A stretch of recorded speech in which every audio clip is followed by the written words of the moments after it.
Hello, everybody. My name is Josh Jasso, and welcome to the JDJ Book Review. And today, the book that we are reviewing is Monster, written by Walter Dean Myers. And for this book review, I have two other people who have read it.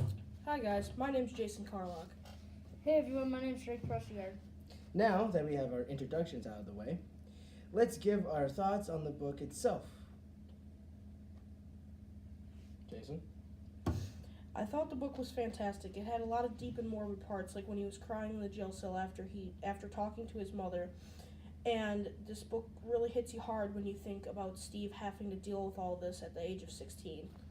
Well, Jason, I agree with you on how you get hit with the feels, how the main character feels. I thought that the book was pretty good. I liked how it tells everything about what happens in the court case and even when he is in the jail cell. Another thing I like about the book is how that Steve makes the court case kind of into a movie. One more thing I like about it is that it is so realistic. Okay, now let's switch gears to where the story takes place. And it primarily is in the main character's jail cell and the courthouse, and also in flashbacks where we see our main character in the slums of New York, and maybe takes place around 2004, and this setting fits the book pretty well. The main character is a man named Steve Harmon who is 16 years old and is a black male. He, at the beginning of the book, hangs out with bad people and does bad things not thinking of the consequences could be for him hanging out with those people.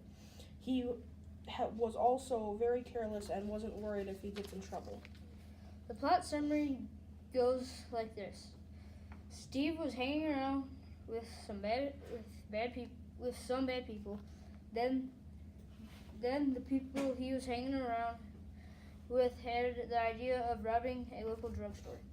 Then Steve got roped into the idea of robbing the drugstore, and they had him plan to be the lookout to make sure there were no cops in the drugstore when they were going to rob it. In the middle of the robbery, the clerk, which is the owner of the place, pulled out a gun from underneath the counter and pointed it at Steve's friends which were helping rob the drugstore.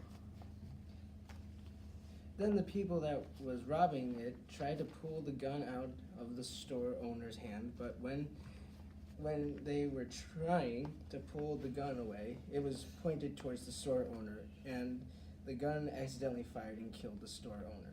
Then he went to jail, and he was on trial for 4 months and 29 days, and at the end, he was proven innocent. Stephen changes a lot throughout the book. At first, when he goes into jail, he thinks he's innocent, which he is, but he thinks that he will be out in no time because he didn't commit the crime. But as the book goes on, he starts to believe that he actually did commit that crime. He even begins to call himself a monster because one of the prosecutors called him that. Then he met his attorney, Kathy O'Brien, and he gains her trust and she gains his. She believes that Steve didn't do the crime and makes him keep his spirits up through the whole trial.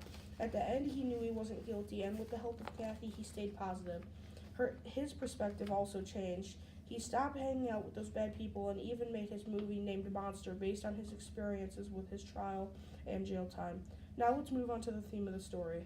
Now for the final one is the theme, and what I think it is that we should think about who